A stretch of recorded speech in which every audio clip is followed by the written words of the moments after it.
Hi, I'm Chef Lynn. Welcome to the Flavor Secrets Kitchen. Today is dessert day. We're going to make a beautiful and very traditional French tart that's called the Frangipane Tart. It takes its name from its filling, which is primarily made of almonds. You're going to love this tart because you can make most of it a day or even more ahead.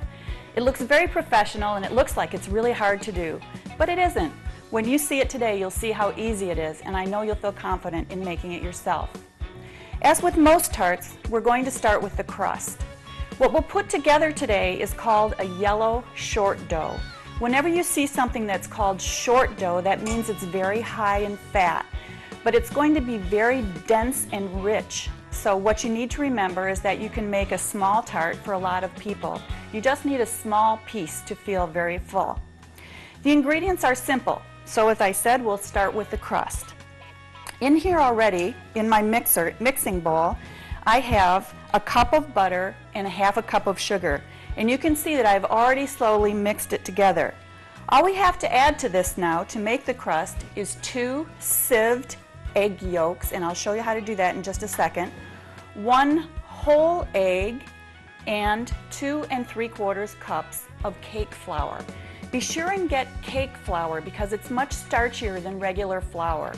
This is what the box looks like. You can find it in the aisle at your grocery store where all the flours are, but you'll always look for it in a box, not a bag. As I said, it's a very starchy flour, and it makes a big difference in how your dough will turn out.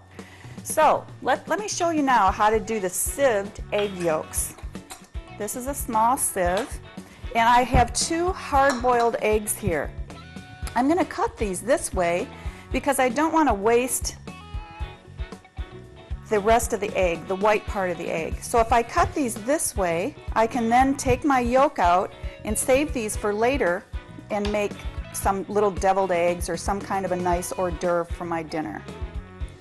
So all I want to do is get the egg yolk out, and then what we're going to do is simply push it through the sieve. I find it's easiest just to use my thumb to do this. Can you see the egg yolk coming through the sieve? It's coming through in little feathery pieces that will blend into the dough really very well. This also, by the way, makes a great garnish for things like cooked asparagus. The only thing you have to remember when you do this is that you can't move it once you put it on whatever you're garnishing. But it's really pretty on asparagus in particular because the asparagus is green and this is such a brilliant yellow. So I'm just going to continue to push the egg yolk through until I get the majority of it through. Sometimes it helps to just kind of run your finger around like this and push it through. And actually, I think next time I would use just a little bit bigger sieve, or put one in and push it through, and then put the second one in and push it through. Would be a little bit easier. Okay. Then when you get the egg yolk pushed through the sieve, just take your spatula and clean the rest of it off like that. Okay, now we can add our egg, a whole egg, and we can start mixing this. Each time, can you hear me above the mixer?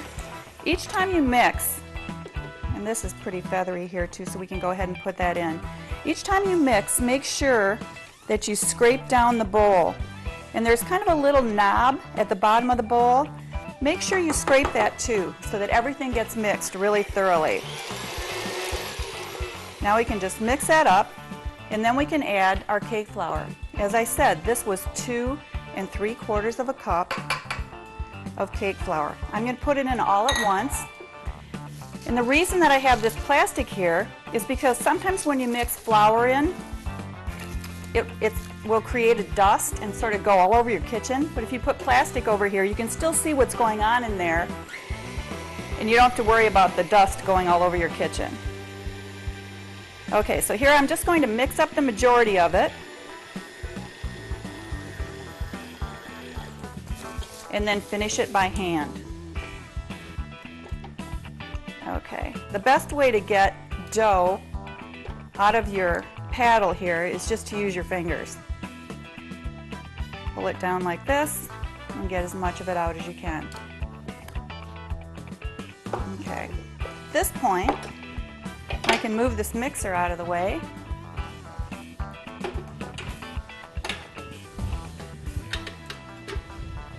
And move my dough out onto my cutting board. Now another reason you'll just love this tart is that you don't have to roll out the crust. I know that a lot of people are really intimidated by that and they have a tough time. They worry about it, that it'll roll out properly. Set this back here, and now I can just put it all together with my hands. And this is exactly what I'm looking for, a really nice, soft dough. By the way, if you have any dough left over, just make it into a little tube, wrap it up like I've done here with plastic wrap, nice and tight so that no air is getting through, and then you can freeze that for up to 6 months. So I usually freeze pieces in the size that I need to make a tart, and then I can just pull one out, bring it to room temperature, and begin my tart. Okay, let me just wipe off my hands here. The next thing we need to do is to choose what size tart we want to make. Now, when you buy your tart pans, I would highly encourage you, here are some samples, I would highly encourage you to buy one with a bottom piece that comes out like this, and I'll show you why later, but it's much easier to get the tart out if you do that.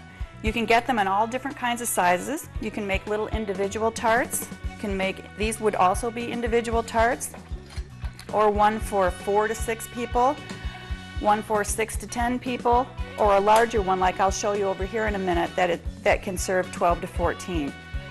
I'm going to make this medium size for you today because it'll go together quite quickly.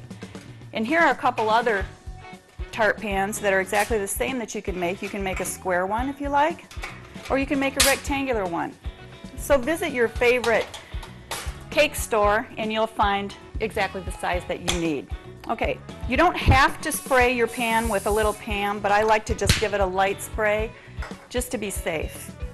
Now to put this crust together, you won't believe this, but this is so easy. All you're going to do is press it into the pan. I usually like to start by the edges and then push them down like this all the way around the sides of the pan. You could even put a little flour, I don't happen to have any right here, but you could put a little flour on your fingers to make it easier, and then press down in the middle. If you've refrigerated this for a day, it'll be that much easier. Okay, so just kind of get it going all over the pan first, and then you can shape it as you go along.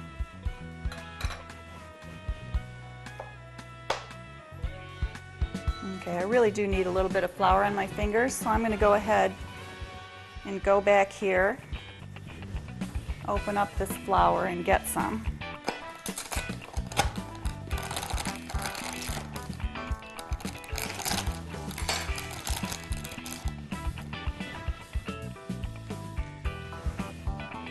Okay, you can always use any component of any crust if you need a little help drying it out or making it wetter in either case. So just press this all down. In fact, we've got a little bit too much dough in here. And then I find it's helpful to use this finger to flatten out the top as I'm pushing down with this hand. And at the edge here, we want to be careful that we don't end up with a really thick spot.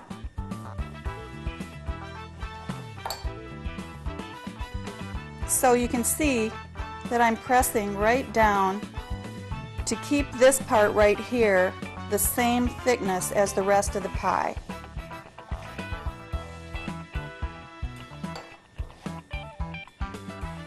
This takes just a minute, bear with me. And I need to do that all the way around. I'm going to take a little bit more out here because I don't want it to be quite that thick.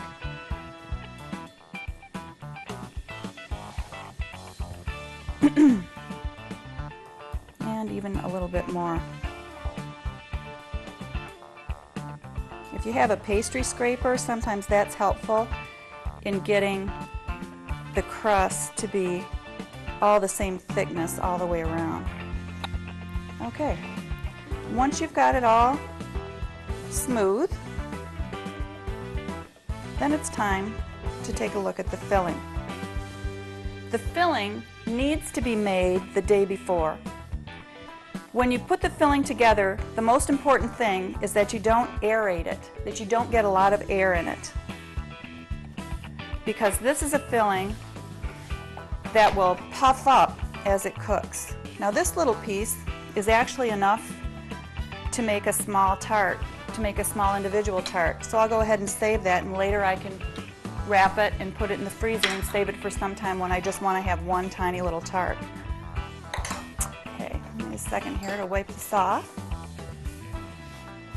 We'll set our crust aside for just a second and take a look at the filling. This is filling that I made yesterday because, as I said, it needs to be made the day before. This is the Frangipane filling. In the ingredients, I didn't think you needed to watch me mix those up, but just put them in your mixer again in this order. The ingredients are 2 cups of butter, and make sure the butter is at room temperature. Here's a tip. If you forget to take your butter out, it takes a long time for butter to come to room temperature. In fact, you really should take it out the night before if you want to use it in a cake and you want it to be room temperature. But instead of that, I don't like the idea of leaving it out on the counter that long. If you just put it in your microwave for 20 seconds on high for 20 seconds, it will bring it to room temperature without melting it. So room temperature unsalted butter, a 1.5 cups of sugar, mix those 2 together, then add 6 eggs, mix them together, and again, be sure to scrape your bowl in between the addition of each egg, and then add 6 yolks. After that, you just need to add 3 cups of ground almonds. And here's how I ground the almonds. You can see that they're ground pretty small.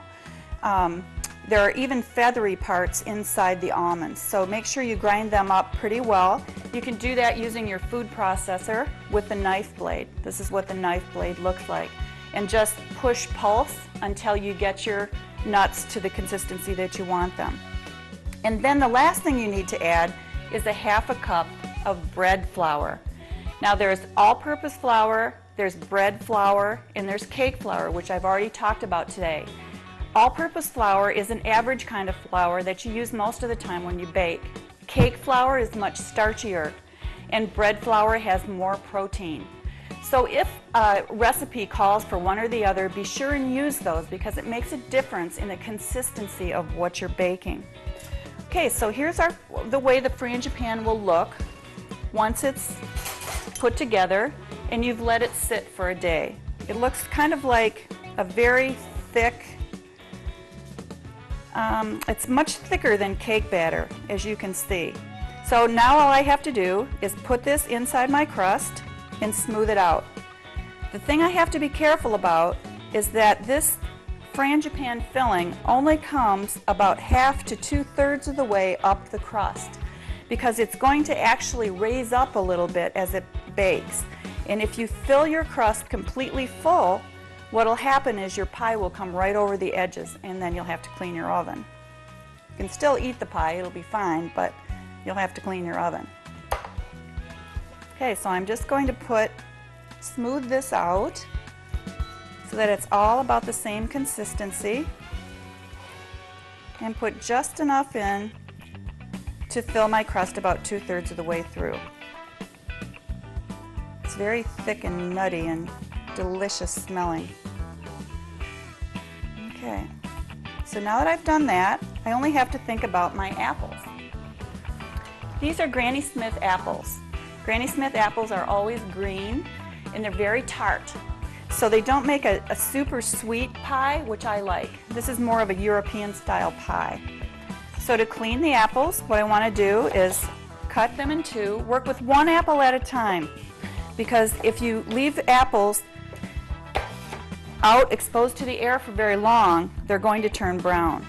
So I always do 1 apple at a time, cut it in half so you have each, and then cut it in half again so that you have 4 quarters. Then take a sharp paring knife, and you're going to want to cut out the core in a little bit of a curve, and then peel the apple as thinly as you can.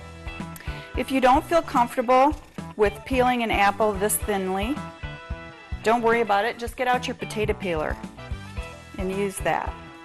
But we want the slices to look even and fairly smooth, so I'm peeling this as smoothly as I can.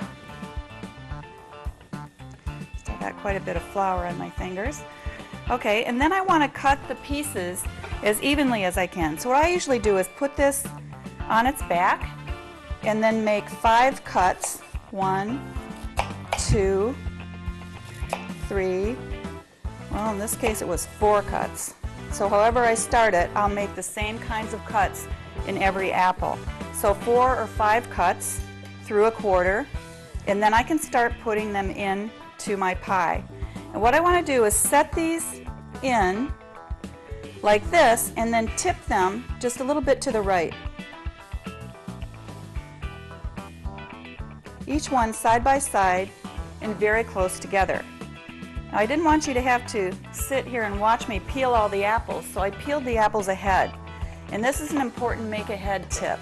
You can see that the apples are inside a liquid here and that they've stayed nice and crispy and white. The liquid is called acidulated water, and it will keep them from turning brown if you want to peel apples ahead. So let's say you're having a big pie making day. Go ahead and peel all your apples, get rid of the mess, and keep them in acidulated water until you're ready to make your tart.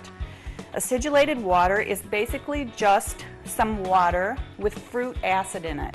So it can be some kind of citric acid. For example, I have used orange juice today, but you can also use something like lemon juice, or you can use pineapple juice too. You want to have about 25% of the juice and 75% water. So now I'm just removing the juice, and then I can use these apples to finish my pie.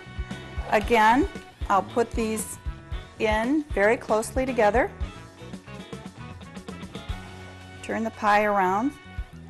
Stick it down and then tip it just a little bit to the right. And realize that as this bakes, my frangipane filling will rise up and fill in the apples. Fill in between the apples. If you have a little bit of orange juice pulp or pineapple pulp on your apple, it's no problem. It tastes great with apple. You can just leave it right in the pie. This looks like it was a particularly pulpy orange juice, but it doesn't really matter. If you don't like that look, you can also just choose. Now that apple piece is kind of long, so I'm trying to choose pieces that are similar in size. So I'll take some of these other ones. How many apples you need for this pie just depends on how big they are. You may need, generally for a pie this size, 3 or maybe 4, or a larger pie 4 to 6. What you do with the middle also depends on the size of the apple slices. So for example, if I have this big one, it doesn't really fit, so I'm going to choose a smaller one. And then because I don't have room to make another whole ring in the middle, which you would with a larger pie, I'm just going to put these straight across. Like this, and then again, tip them a little bit to the right. And as these apples cook and soften, they'll fall right down into the frangipane filling. So now that's all I have to do. All I have to do now to finish it is to pop this in the oven at 350 degrees. And it will take about 45 minutes for it to cook. You don't want to take it out until it's nicely browned all over. Once it's baked, here's what you end up with. A beautiful frangipane tart. Now see how the apples have cooked right down into the frangipane, and also the frangipane has risen up. Here's a tart in another size. And this is actually a small pizza peel. That's its purpose. But I use it often for moving tarts or moving larger things. Let's just slide this out of the way. and bring this other tart over here so I can show you how to take it out of the pan. Now this tart has been baked and cooled. When it came out of the oven though, the middle of it was a little bit raised up, and I find that with this tort that happens a lot. What I do is I just take my pizza peel. You could use the bottom of a cookie sheet or anything that has a large flat surface. I set it on here and I just literally pushed it down. Now when I want to take it out of the tart, it's helpful to have a glass around. Then you can just set your pie on top of that and take the outer ring off. If you want to move it to another plate, you can just loosen this up a little bit with a knife. Then you can stick this underneath and easily slide it right over onto another plate as I did with this one. The last step that you need to do with your pie is to glaze it. In this small frying pan, I have some simple apricot jam. You can use apricot preserves, apricot jam, or apricot jelly. You can also use orange jelly, peach jelly, something that's kind of light and that tastes good with apple.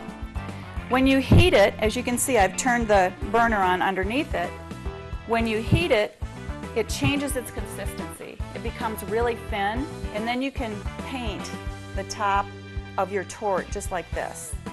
That will keep it nice and fresh, kind of seal in all the flavors, and this shiny glaze looks really pretty. It also adds just a little bit of taste because the jam obviously has a taste of its own. Now you can also puree this jam if you want it to be really thin and you don't like the idea of having these little bits in there, but I usually buy preserves and leave those little bits in there because I think they taste good and I also think they look pretty. So there you go. Now you can see how easy it is to make the French Frangipane Tart. Makes a beautiful tort served all by itself, just in a triangular slice, or you can add berries, or you can add ice cream, or you can add some beautiful homemade whipped cream just before serving. Don't put any of the wet garnishes on ahead of time because they'll make your crust soggy. So make sure that's the only thing you have to do ahead. You can make this in the morning. In fact, it's a better idea so that the Frangipane has time to settle down and get nice and smooth like this. And then serve it at the last minute with a pretty contrasting garnish. I hope you'll give it a try yourself. I'm Chef Lynn from the Flavor Secrets Kitchen. Enjoy!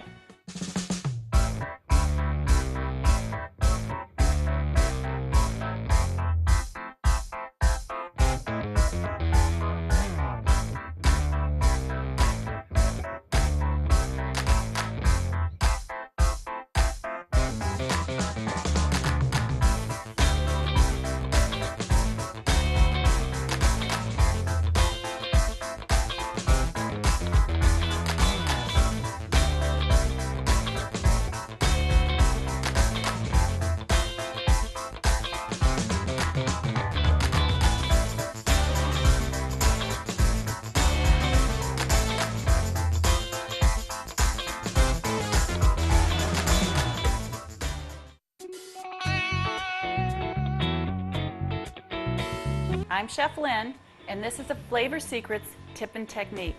Today we're talking about the Leek.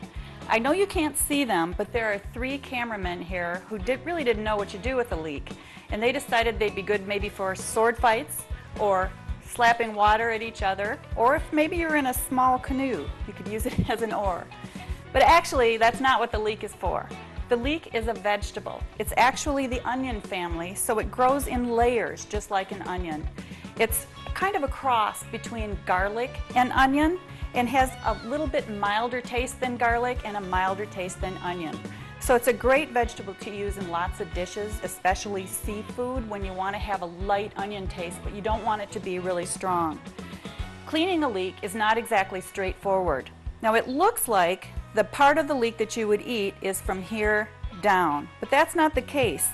Inside these larger, thicker leaves, there's actually about another half a cup of leek that you'll waste if you cut it off straight like this. So here's the proper way to clean a leek. You want to take a large French knife that's very sharp. And remember, with the French knife, this is the cutting surface, this straight part right here. Then we're going to hold the leek. If you're right-handed, hold it in your left hand and the knife in your right. Choke up on your knife so that you have total control of it and you don't get your wrist when you clean this leek. And then what you want to do is just kind of shave these outer leaves off. Now you can see it's important to get inside the leek to clean it because there's dirt inside almost every layer of the leek. It's not so bad nowadays, but it used to be that these were just encrusted with dirt, but they seem to be a little bit more clean. So you can see that inside here is more leek all the way up to here. Remember, when you're scraping your cutting board, to scrape with the opposite side, not the sharp side of your knife, and then you won't dull your blade. Okay, now at this point, I would wash it in the sink and then come back, dry it off a little bit, and come back and take off that root end. If you're making vegetable stock, see separate video, you can use that in your vegetable stock. The rest of this is all totally edible. So to finish cleaning it, we cut down this way, lengthwise, and then we can open this up and see all of the layers of the leek there. This I would wash under running water before going on to the next step. But since I don't have a sink right here handy, I'm going to go on to the next step and then wash it afterward. So then I think the best thing to do is to cut it in half so that it's a little bit more manageable. And then you want to cut it into julienne, which are long, thin strips. Again, I'm choking up on my knife so that I have total control. Both of these we take into long, thin julienne strips. You can use those inside of spring rolls or other things where you want to have julienne. Or if you want to dice it, then just take it, pull it this way, and go across it to cut into dice. So you can finish that in any way you want.